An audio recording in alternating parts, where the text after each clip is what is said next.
Jésus s'étant approché, leur parla ainsi. Je n'entends pas ta voix. Tout pouvoir m'a été donné, n'est-ce pas, dans les ciels, sur la terre.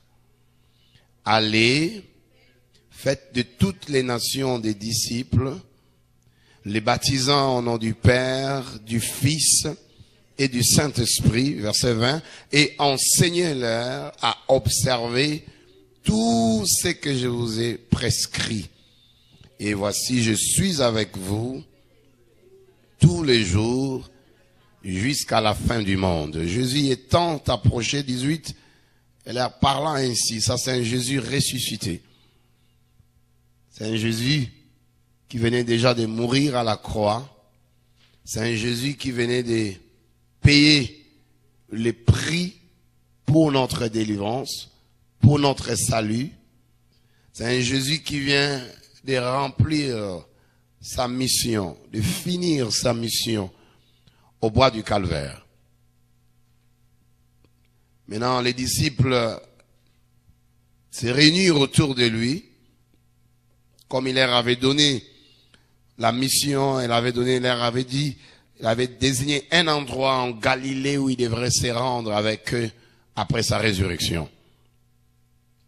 Si tu remontes au 16e verset, la Bible dit, les 11 disciples allèrent en Galilée sur la montagne que Jésus leur avait désignée. Et quand ils le virent, ils se prosternèrent devant lui. Mais quelques-uns eurent de doutes, parce qu'ils ne croyaient pas que c'était réellement Jésus là qui venait de ressusciter d'entre les morts. Mais à ces 11 là disciples, il leur dit, il réitère sa mission, il prolonge ça, il veut la prolonger au travers d'eux, alors que lui physiquement devrait retourner auprès de son Père. Il leur dit, tout pouvoir, j'aime ce verset là, tout pouvoir m'a été donné dans le ciel et sur la terre. Donc rien ne peut arriver qui puisse échapper au contrôle du pouvoir, qui puisse échapper au pouvoir de notre Seigneur. Mais là n'est pas mon problème. Le 19e verset, il leur dit, allez, faites de toutes les nations des disciples. Ça c'est, on appelle ça la grande mission en anglais, the Great Commission. La grande mission. Le Seigneur parle aux disciples et leur dit, allez, faites de toutes les nations. Là, il parlait aux apôtres, allez, faites de toutes les nations des disciples. De la mission de l'Église sur la terre. Quand je parle de l'Église, je parle de l'Église corps mystique de Christ, qui est l'ensemble de rachetés, l'ensemble de quiconque croit que Jésus est le Fils de Dieu. Donc la mission de l'Église sur la terre, c'est une mission qui n'est pas stagnante. C'est une mission qui ne doit pas rester sur place. Mais c'est une mission qui est dans les allées. Il a dit allez et faites de toutes les nations mes disciples. Dans l'église, la mission de l'église n'est pas seulement, n'est pas de faire que nous fassions de frères et sœurs, bien des gens qui nous suivent, nous, non. Mais nous avons la mission, nous avons la responsabilité de faire de peuple de Dieu des disciples de Christ, des disciples de Jésus-Christ. Parce qu'un vrai disciple sera un vrai serviteur de Dieu. Un vrai disciple sera un bon pasteur. Avant d'être pasteur, tu dois d'abord être disciple. Avant d'être qui que ce soit à l'église, bien dans le corps de Christ, tu dois d'abord être un vrai disciple.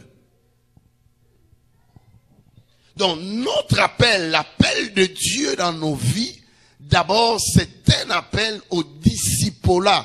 Le Seigneur nous appelle à être ses disciples. Il nous appelle à devenir ses disciples. C'est là où j'ai essayé de définir ce que c'est un disciple. C'est quoi un disciple? C'est qui est-ce qu'un Un disciple. Un disciple est une personne qui reçoit l'enseignement d'un maître. Un disciple est une personne qui reçoit l'enseignement ou alors les enseignements auprès d'un maître. Il reçoit les enseignements auprès de son maître. Donc il n'enseigne pas ce que lui veut réellement enseigner, mais ce qu'il enseignera ne sera que ce qu'il aura reçu de son maître. Un disciple est une personne qui reçoit l'enseignement d'un maître. Et en philosophie, on peut parler d'Aristote, par exemple, qui était le disciple de Platon. Il a vu Platon enseigner. Tout ce que Aristote a reproduit, c'était au fait les enseignements de Platon. Donc, un disciple est une personne qui reçoit les enseignements d'un maître. Et dans la Bible, on a vu plein d'exemples, que ce soit dans l'Ancien Testament ou dans le Nouveau Testament, plusieurs figures des disciples. On a vu, par exemple, Josué en train à côté de Moïse. Et finalement, plus tard, Moïse va étendre sa main sur Josué, la même onction qui était sur Moïse, le même esprit, la même onction, la même puissance qui était sur Moïse, elle va se transférer également à Josué. Parce que Dieu n'aura pas le temps de oindre beaucoup de gens au même moment. Non, non. Dans une nation, il peut oindre 2 ou 3 personnes. Dans une famille, il peut oindre une seule personne. Dans une église, il peut oindre une seule personne et les autres doivent dépendre de l'onction que le Seigneur a répandue sur la tête du leader, par exemple. Donc, Josué, finalement, va faire à peu près les mêmes œuvres que Moïse avait faites. Pourquoi? Parce que Moïse avait imposé ses mains sur lui. Mais bien avant cela, Josué était qui? Il était un disciple de Moïse. Il marchait avec Moïse. Il écoutait les enseignements de Moïse. Il observait comment Moïse donnait des messages prophétiques. Comment Moïse jugeait le peuple de Dieu. Comment Moïse exerçait les jugements de Dieu. Il observait, il voyait, il méditait. Voilà pourquoi, après la mort de Moïse, Josué va continuer ce que Moïse avait commencé. Parce que la puissance de Dieu est transmissible d'une personne à une autre. Et la connaissance de Dieu, la connaissance des choses de Dieu, elle est également transmissible d'une personne à une autre. Si on veut vraiment avoir le cœur d'un disciple, si on veut avoir les oreilles d'un disciple, si on veut comprendre que Dieu nous a placés pour que nous soyons ses disciples, nous allons recevoir cette connaissance et nous la transmettons également à plusieurs qui seront aussi bénis. Donc Josué finalement va faire à peu près les mêmes œuvres que Moïse avait faites. Pourquoi? Parce que Moïse avait imposé ses mains sur lui. Mais bien avant cela, Josué était qui? Il était un disciple de Moïse. Il marchait avec Moïse. Il écoutait les enseignements de Moïse. Il observait comment Moïse donnait des messages prophétiques. Comment Moïse jugeait le peuple de Dieu. Comment Moïse exerçait les jugements de Dieu. Il observait, il voyait, il méditait. Voilà pourquoi, après la mort de Moïse, Josué va continuer ce que Moïse avait commencé. Parce que la puissance de Dieu est transmissible d'une personne à une autre. Et la connaissance de Dieu, la connaissance des choses de Dieu, elle est également transmissible d'une personne à une autre. Si on veut vraiment avoir le cœur d'un disciple, si on veut avoir les oreilles d'un disciple, si on veut comprendre que Dieu nous a placés pour que nous soyons ses disciples, nous allons recevoir cette connaissance et nous la transmettons également à plusieurs qui seront aussi bénis. Alléluia. Je dis alléluia. On a vu Élisée dans l'Ancien Testament verser l'eau sur les mains d'Élie les prophètes. Donc, Élisée était un disciple d'Élie les prophètes. Vous voyez comment Élie prophétisait. Vous voyez comment Élie faisait le travail du ministère. Il observait Élie. Et finalement, Élie, avant de partir, Élisée a eu la présence d'esprit de demander à Élie l'esprit qui était sur lui. Mais il a souligné, mais je vais le recevoir en double mesure. Dieu ne nous a pas appelés d'abord à des choses que des fois nous pensons là. L'appel de Dieu dans nos vies, d'abord, est un appel au discipolat. Le Seigneur Jésus-Christ, Fils de Dieu, a réuni autour de lui un groupe de disciples dans le Nouveau Testament. Et il a passé près de 3 ans de son ministère avec ce groupe-là. Ils étaient au nombre de 70. Un jour, il leur a dit, buvez mon sang, mangez ma chair. Les gens ont trouvé ces discours-là bizarres. Ils l'ont laissé et ils sont restés au nombre de 12. Et en restant au nombre de 12, ils savaient que l'un d'eux était un démon, il allait les trahir. Donc si on peut dire que l'église que Jésus avait quand il était venu physiquement, son église, il n'y avait que 12 personnes, 12 fidèles.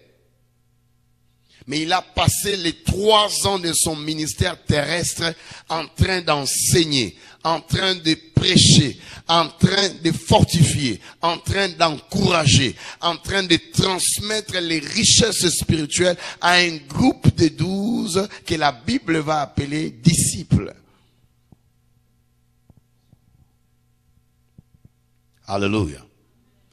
Et finalement, quand ces disciples-là seront, quand ils vont mûrir, quand ils vont grandir, quand ils vont avoir ou atteindre une certaine maturité, ils sont devenus des apôtres. Apôtres veut dire messagers de l'Éternel.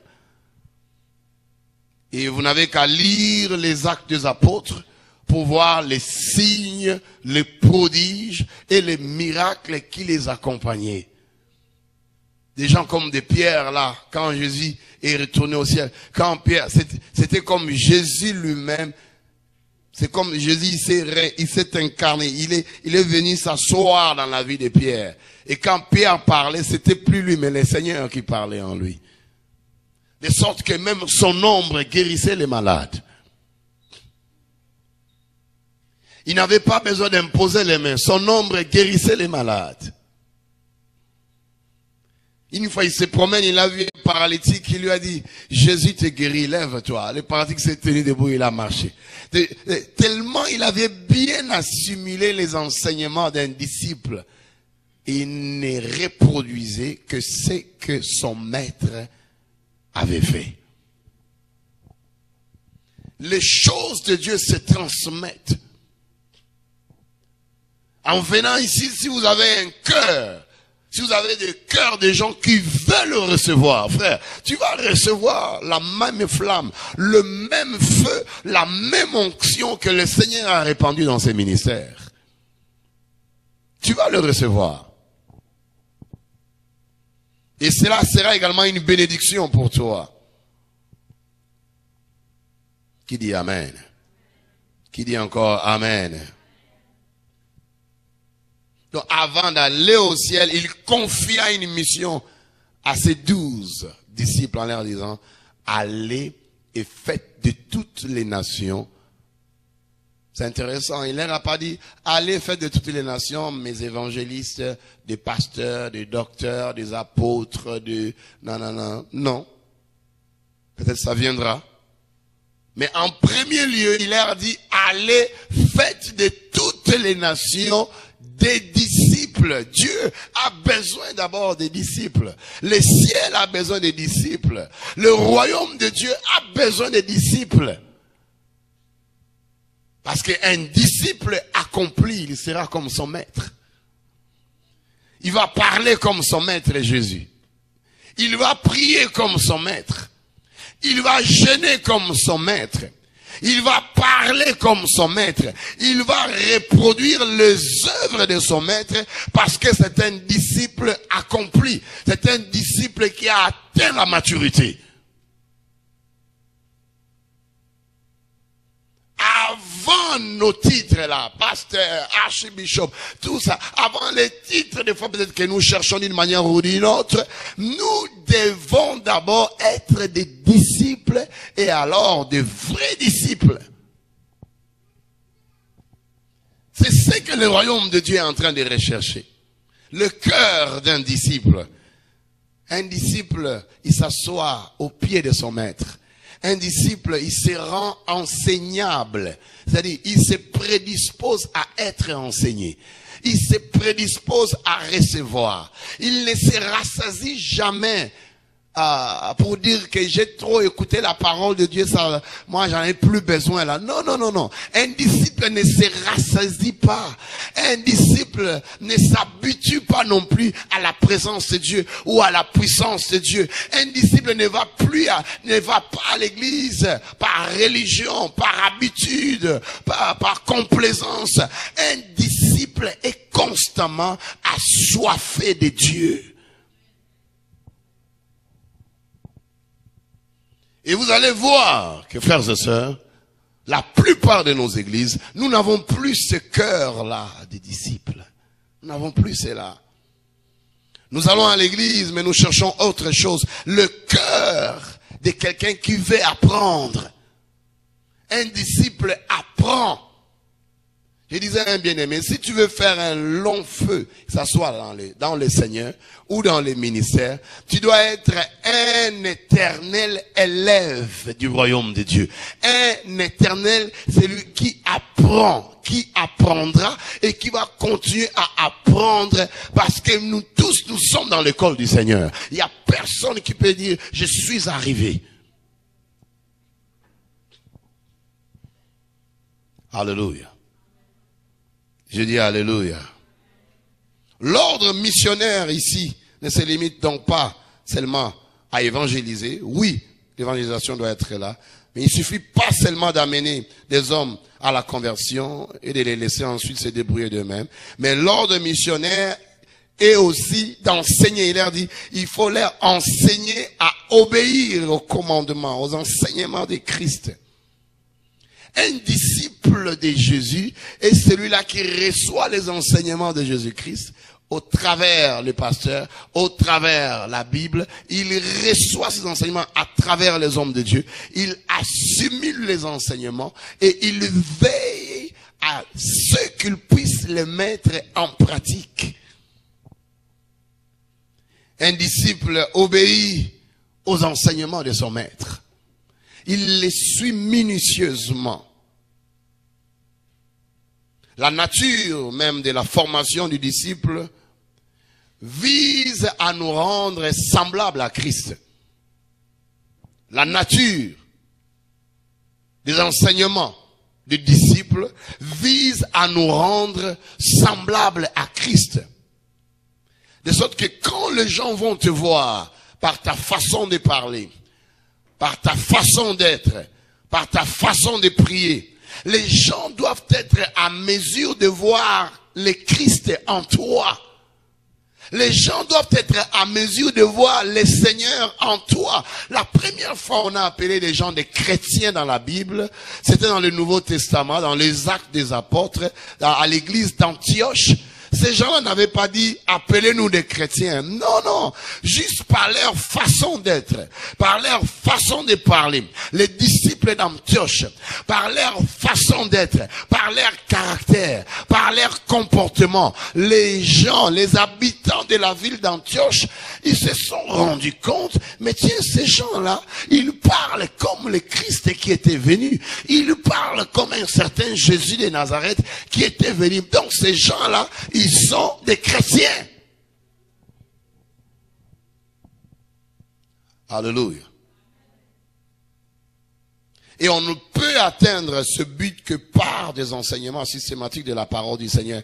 Et on peut devenir semblable à Christ quand on a le temps d'écouter la parole, quand on a le temps de suivre les enseignements, et quand on a également le temps de s'appliquer à ces enseignements que nous recevons, soit comme ici, comme chaque mercredi ou vendredi ou les dimanches, toutes les opportunités où tu as d'écouter la parole de Dieu, tu veux toi-même te plier à la parole et tu veux veiller à ce que tu puisses mettre cette parole-là en pratique. C'est alors que tu auras ces statuts-là d'un disciple.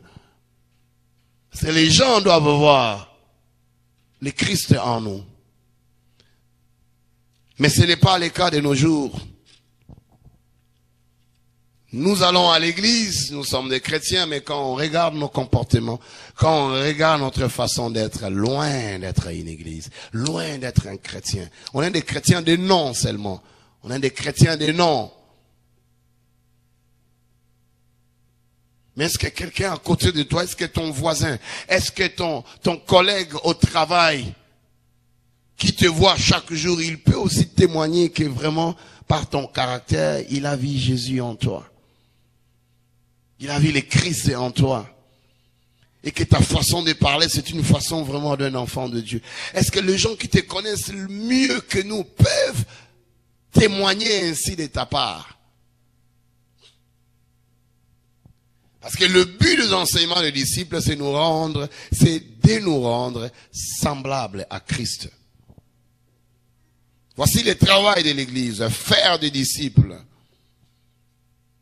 Et comme je dis ici, un disciple, selon les enseignements de Jésus-Christ, c'est celui-là qui s'assoit à ses pieds.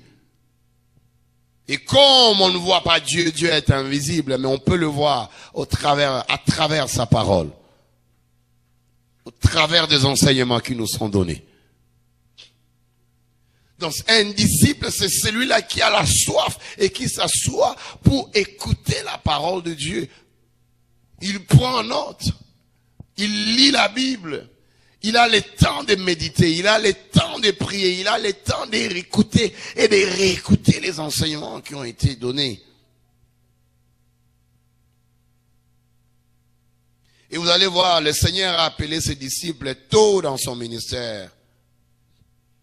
Aucun d'entre eux n'avait une quelconque influence dans le monde. Ils n'avaient pas d'influence, ces gens-là que le Seigneur a appelés. Ils étaient des pêcheurs de poissons. Ils n'avaient aucune influence. Ils n'avaient même pas un good background. Ils étaient des gens, la plupart d'entre eux n'avaient même pas étudié. Ce n'étaient pas des gens instruits, ni possédant un statut social élevé. Ils étaient des simples pêcheurs d'hommes. On peut le voir, n'est-ce pas, dans Marc, chapitre 1er, le verset 16e. Marc, chapitre 1er, le verset 16e.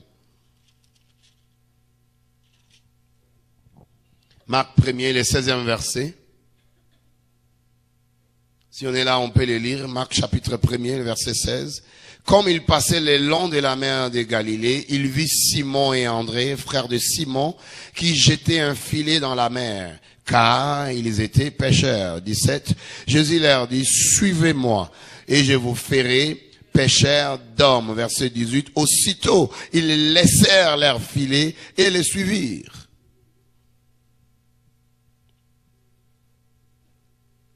Donc, l'appel au disciple-là, l'appel de disciples, que ce soit à l'époque de Jésus, ou à notre époque, ou à notre temps, consiste à suivre Jésus.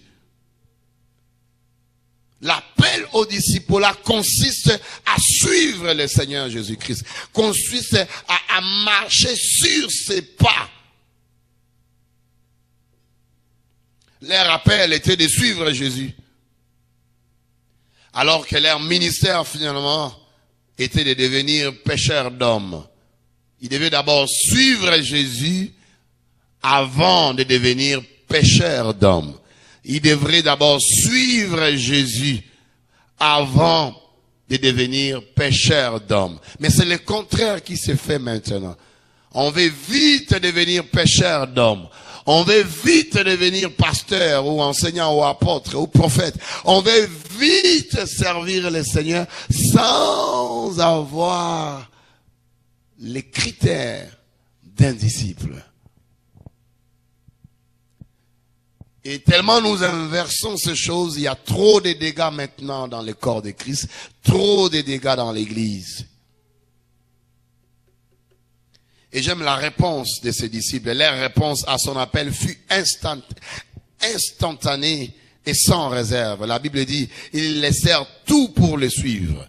Ils laissèrent tout pour le suivre. Est-ce que vous avez vu cela? Ils laissèrent tout pour le suivre. Le verset 18. Aussitôt, ils laissèrent leur filet et le suivirent. Ils ont tout laissé pour le suivre. C'est ça un disciple. Il a tout laissé.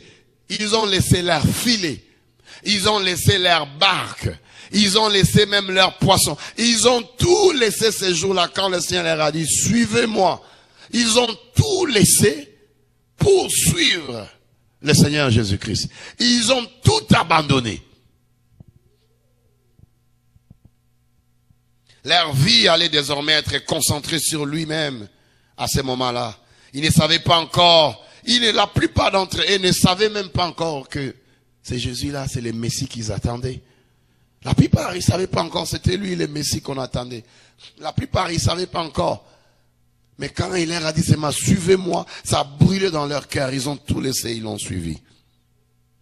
Et vous allez voir même d'autres pêcheurs de poissons, comme Jacques et son frère Jean, furent appelés de la même manière. De la même manière que furent appelés Simon et André. Quand Jésus appela même Philippe, et les autres, il leur a dit, suis-moi. Même dans Jean chapitre 1er, le verset 43, si on a le temps de voir ça. Jean chapitre 1er, 43. La plupart de ses disciples, ils furent appelés de la même façon. Jean chapitre 1er, verset 43.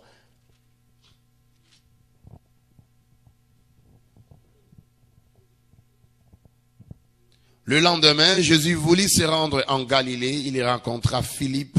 Il lui dit, suis-moi. Le lendemain, Jésus rencontra à Philippe en Galilée. Il les rencontra et lui dit, suis-moi. C'était la même phrase. N'est-ce pas, qu'il a dit à Pierre et à son frère. La même phrase à Jean et à Jacques, fils de Zébédée. La même phrase ici à Philippe. Vous allez voir que c'est la même phrase qu'il va réitérer même à Simon, même à Lévi. C'est la même phrase. Suis-moi, suis-moi. Un disciple est celui qui suit le Seigneur Jésus. Comme nous, c'est dans le cas de l'Église. Un disciple de Jésus, c'est celui-là qui veut marcher sur les traces de Jésus. Il marche sur les traces de son Seigneur. Il marche sur les pas de son Seigneur. Mais vous allez voir, trop souvent, ce n'est pas le cas de nos jours. Et ça crée trop de problèmes dans le corps de Christ. Trop de dégâts. Il l'appela en lui disant, suis-moi. Et Philippe a tout laissé et il l'a suivi. Exactement comme le Seigneur avait dit. Donc de tous ceux qui firent attirer vers lui, Jésus en choisit 12 pour être ses disciples. Et vivre une relation et être avec lui quotidiennement, chaque jour. Comme vous le savez, au nombre de 12. Ah, il devait voyager avec eux.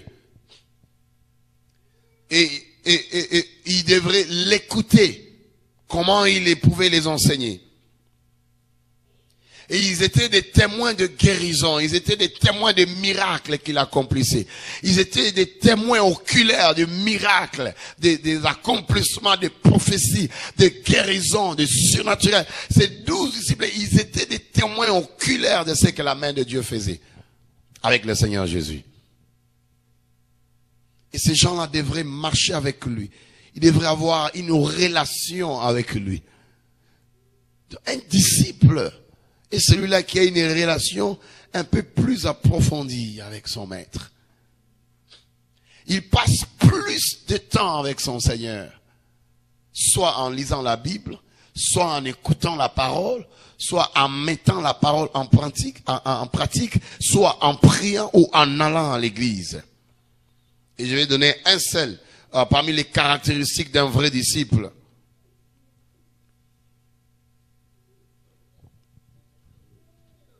Ou alors les critères d'un vrai disciple. Le premier, c'est le renoncement. Le renoncement. C'est le premier critère d'un vrai disciple, le renoncement. Le renoncement, la rénonciation. Le verset que nous avons lu ensemble avec vous, dès que le Seigneur les a appelés, que ce soit Philippe, que ce soit Pierre, Simon, que ce soit André, que ce soit le frère de Zébédée, Jean ou Jacques, dès qu'il les appelait, la Bible dit quoi? Ils les laissèrent tout ce qu'ils avaient. Donc, en d'autres termes, ils ont abandonné cela. Ils ont renoncé à ce qu'ils faisaient pour suivre le Seigneur. Donc, tu ne peux pas être un vrai disciple de Jésus si tu n'as pas encore expérimenté le renoncement, si tu n'as pas encore expérimenté la rénonciation, si tu n'as pas encore renoncé à toi-même. Jésus a dit, celui qui veut venir après moi, qu'il renonce d'abord à lui-même, ensuite quoi? Qu'il se charge de sa croix, et après quoi? Qu'il me suive. 3 étapes. Qu'il renonce à lui-même d'abord. Celui qui veut me suivre, en d'autres termes. Celui qui veut être mon disciple, qu'il renonce à lui-même. Et deuxièmement, qu'il se charge de sa croix. Et troisièmement, qu'il me suive. Mais nous allons voir, nous ne respectons pas cela. Nous voulons suivre le Seigneur et nous le suivons des fois. Brutalement, nous le suivons. Oui, je vais le suivre, je vais le suivre, Mais lui, il a donné des conditions. Il a dit, c'est lui qui veut venir après moi. C'est lui qui veut me suivre, qu'il renonce d'abord à lui-même. Les disciples ont renoncé. Ils ont renoncé à quoi? À la vie qu'ils avaient.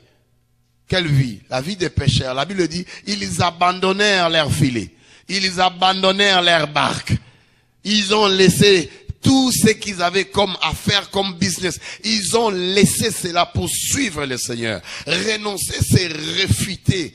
Renoncer, c'est abandonner. Renoncer, c'est laisser. Ils ont laissé ce qui pouvait leur donner beaucoup d'intérêt. Ils ont laissé cela. Ils ont abandonné cela pour suivre le Seigneur. La question est celle de savoir, qu'est-ce que toi tu as déjà laissé pour suivre le Seigneur? Qu'est-ce que toi tu as déjà renoncé au profit du Seigneur?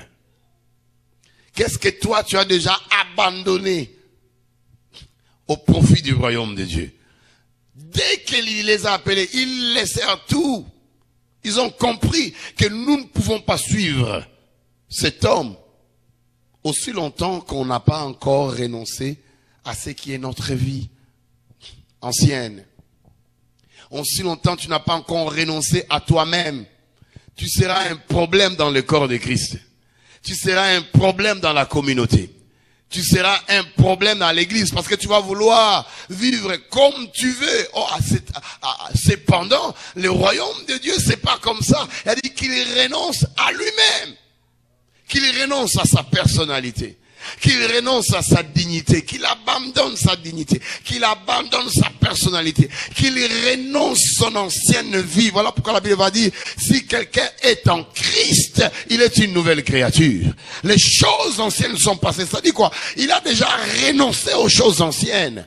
Il a renoncé à l'impureté. Il a renoncé à l'impudicité, à l'adultère, aux critiques, aux jalousies, aux médisances, aux paroles vaines. Il a renoncé déjà à ces choses-là. Ça, c'est les ABC même de la vie chrétienne.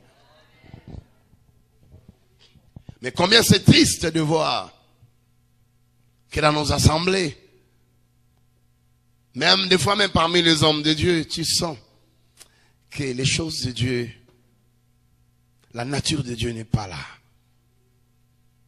Il y a maintenant une confusion. Est-ce que, bon, lui, il prie, mais s'il prie, mais comment il peut parler comme ça? Mais si elle prie, comment elle peut se comporter comme ça? Mais je la vois toujours à l'église, je le vois toujours à l'église. Mais comment elle peut? On n'a pas renoncé.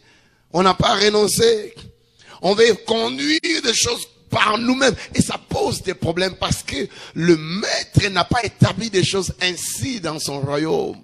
Nous brûlons ce principe-là. Nous voulons le suivre sans avoir renoncé. Nous voulons le suivre sans avoir porté notre croix. Nous voulons le suivre. La Bible dit, les apôtres, ils laissèrent. Donc, tu ne peux pas être un disciple de Jésus-Christ sans que tu n'aies renoncé à toi-même. L'enseignement de Jésus est trop pratique pour que l'on soit à l'aise si l'on aime vivre selon la chair. Si tu aimes vivre selon la chair, cet enseignement va mettre mal à l'aise parce que la chair va parler, la chair va vouloir réagir. La chair, c'est notre plus grand ennemi. Des fois, il est plus grand ennemi que même le diable. C'est la chair que nous avons ici. C'est elle qui nous pose des problèmes. La chair va vouloir que tu répondes à quelqu'un qui t'a mal parlé. La chair va vouloir que tu réagisses comme quelqu'un qui n'a pas la Bible. La chair va vouloir que tu puisses, non, moi, on va pas jouer de moi comme ça. La chair réagit. Elle va vouloir réagir. Mais Paul a dit, j'ai été crucifié avec Christ. De sorte que si je vis aujourd'hui, non, ce n'est plus moi qui vis. Mais c'est Christ qui vit en moi. Donc, l'ancien Paul là, il n'est plus là. Normalement, dans les choses de Dieu, les gens doivent voir que ça, ce n'est pas les André que je connaissais il y a 15 ans. Ça, c'est pas les Ézéchiel que je connaissais il y a 20 ans ou il y a 30 ans. Ça, c'est une autre personne. Parce que celle que moi je connaissais, qui n'avait pas encore reçu Jésus-Christ, dès que tu mal parles de lui, lui, il va réagir aussi. Vous allez vous insulter, vous allez vous faire du mal. Lui aussi va parler. Mais depuis qu'il a reçu Jésus, il y a une transformation en lui. Je voudrais rappeler à quelqu'un, la vie chrétienne n'est pas une vie de slogan. La vie chrétienne n'est pas un mouvement. On va à l'église par mouvement. Il y a une vague. On va là par vent, par tempête. Mais la vie chrétienne, c'est l'expérience d'une vie transformée. Je répète avant de partir. La vie chrétienne doit être l'expérience d'une vie qui est transformée. L'expérience d'une vie qui est changée. L'expérience d'une vie que Jésus a changée. D'une vie que Jésus a brisée. D'une vie que Jésus a transformée. De sorte que maintenant, quand tu vis, mais ce n'est plus toi qui vis, mais c'est le Christ qui vit en toi. Et on le saura par ton langage. On le saura par ton comportement. On le saura par ta manière d'être. Parce que la nature de Dieu t'aura tellement envahi. You're going to be embedded with the things of God. You'll be grafted in the very nature of God. Ou tu sais, quelqu'un t'a incité, t'a fait du mal. Mais tu as le cœur de Joseph maintenant. Tu n'as plus le cœur de Joseph qui était un adolescent dont la chair parlait à tout temps. J'ai vu des visions. Mes frères s'est prosterné, l'arrogance. Mais quand le Seigneur a travaillé en lui, quand le Seigneur l'a brisé, quoi qu'il est devenu premier ministre, il voit ses frères. Il avait le pouvoir de leur faire, de leur rendre le mal qu'il avait fait. Il en avait le pouvoir, il était le premier ministre. Mais il les regarde comme ça, alors que ses frères tremblaient. Il leur a dit, non, le mal que vous aviez planifié contre moi, le Seigneur l'a transformé en bien. Genre, je peux vous faire du mal, mais je n'ai plus ce cœur-là. Je ne suis plus le Joseph-là de 17 ans que vous aviez connu. Je suis un homme qui a été transformé. Je suis un homme qui a été brisé par les épreuves, par les problèmes, par les situations. Des fois, il y a des problèmes, des fois, il y a des choses qui nous arrivent. C'est pas toujours le diable, c'est le Seigneur qui est en train de vouloir travailler en toi. C'est le Seigneur qui est en train de vouloir briser quelque chose en toi. C'est le Seigneur qui est en train de t'opérer, Il est en train d'enlever le mal en toi. Il est en train de t'opérer. Ça fait mal, mais c'est le Seigneur. Ce n'est pas toujours le diable. Alléluia. Le vrai disciple. Et celui-là qui vit dans le renoncement. Si je vis, ce n'est plus moi. C'est le Christ qui vit en moi. Nous allons prier.